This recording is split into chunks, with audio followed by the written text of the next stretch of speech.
saya di channel Teori Pimpong. Oke sobat olahraga, saya akan berbagi tips bagaimana kaki kita supaya lincah di dalam bermain olahraga. Ya, entah itu bermain olahraga tenis meja, voli, bulu tangkis, sepak bola, atau jenis olahraga yang lainnya. Nah, untuk kali ini jadi bagaimana kaki kita bisa gesit, kaki kita bisa lincah dan fleksibel di dalam langkah, khususnya ketika bermain tenis meja. Oke, sebelumnya saya ucapkan banyak terima kasih kepada teman-teman yang sudah subscribe, like, dan share video saya.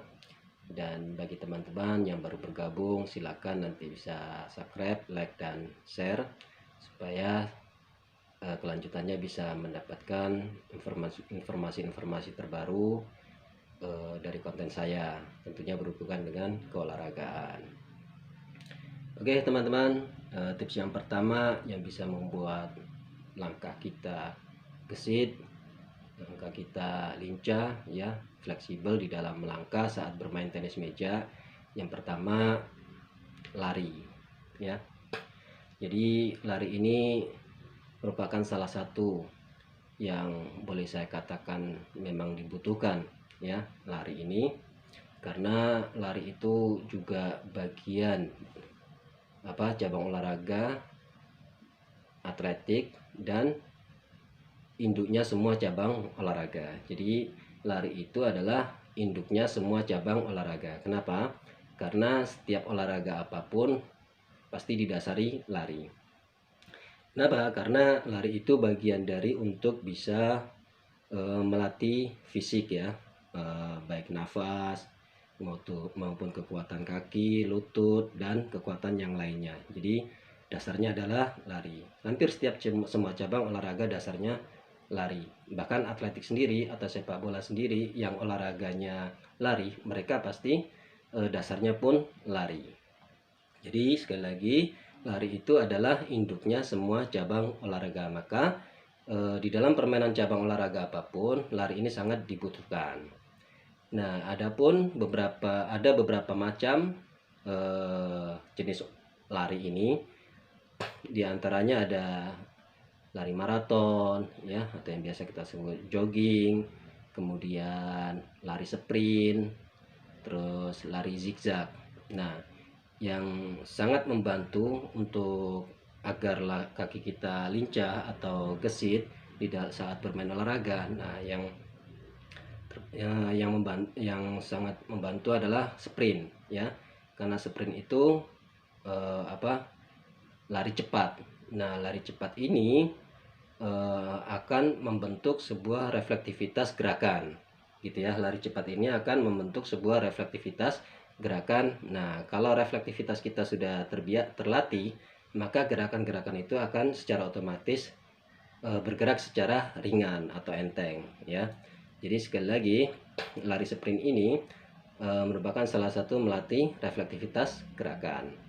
Nah, kemudian agar kaki kita bisa lebih rileks melangkah ke kanan dan ke kiri, dibantu dengan lari zigzag. Nah, ini bisa teman-teman lakukan, ya. Kemudian lari maraton, ya, atau jogging. Nah, jadi ada 3 jenis lari yang bisa kita lakukan untuk melatih supaya pernafasan kita tidak mudah ngos-ngosan dan kondisi kekuatan badan kita juga tidak mudah lelah, ya, tidak mudah capek, ya.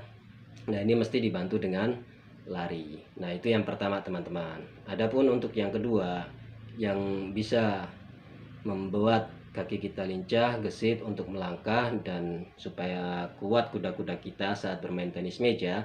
Nah, itu bersepeda, ya. Nah, ternyata disadari atau tidak, nah, bersepeda ini sebetulnya juga salah satu kegiatan olahraga yang bisa membuat kekuatan lutut dan kaki. Nah, tinggal nanti disetel ayunannya aja, kan di situ ada berat ringannya. Untuk di berat dan ringannya bisa disetel di gearnya. Nah itu nanti tinggal tergantung kekuatan kita masing-masing ya. Jadi itu teman-teman, sepeda juga bisa membantu untuk bisa kita bergerak secara ringan, enteng dan gesit di dalam melangkah pada saat bermain tenis meja. Nah itu sepeda.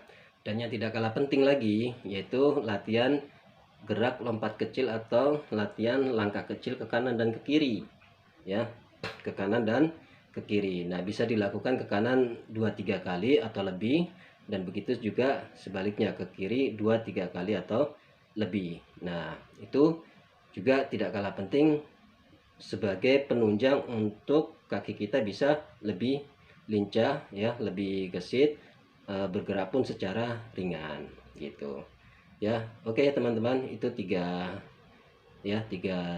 gerakan atau 3 aktivitas lain yang bisa membantu atau sebagai penunjang kaki kita biar gesit, biar lincah dan biar ringan melangkahnya, yaitu dibantu dengan 3 hal tadi, yaitu lari. Nah lari ini bisa dengan lari sprint, jogging atau lari zigzag, kemudian bersepeda, dan juga lompat atau melangkah ke kanan dan ke kiri ya. Adapun berapa kali melangkah ke kanan ke kirinya itu bebas ya gitu. Nah oke itu teman-teman, teman-teman, itu 3 hal yang bisa saya sampaikan pada kesempatan ini.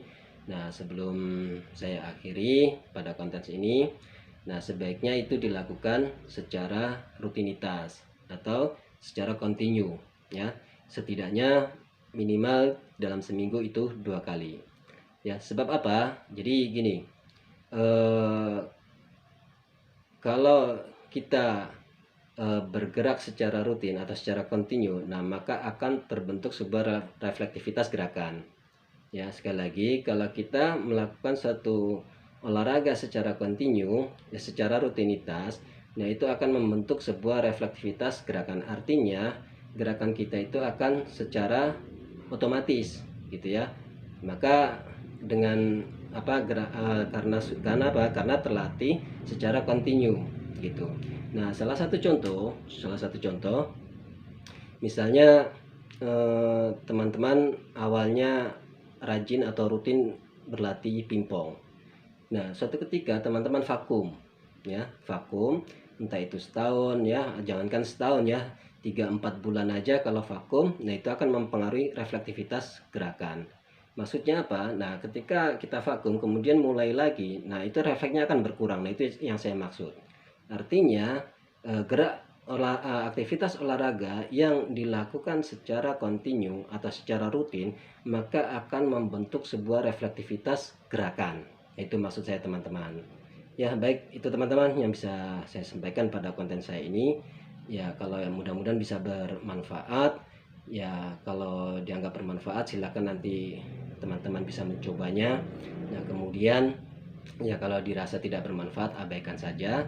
Dan sekali lagi saya ucapkan banyak terima kasih kepada teman-teman yang sudah subscribe, like dan share. Dan bagi teman-teman yang belum subscribe, like dan share, silakan nanti bisa subscribe, like dan share agar nanti kelanjutannya bisa mendapatkan informasi-informasi terbaru atau konten-konten saya terbaru yang tentunya berkaitan dengan olahraga.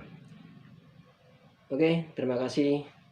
Salam olahraga, salam satu hobi, salam sehat. Wassalamualaikum.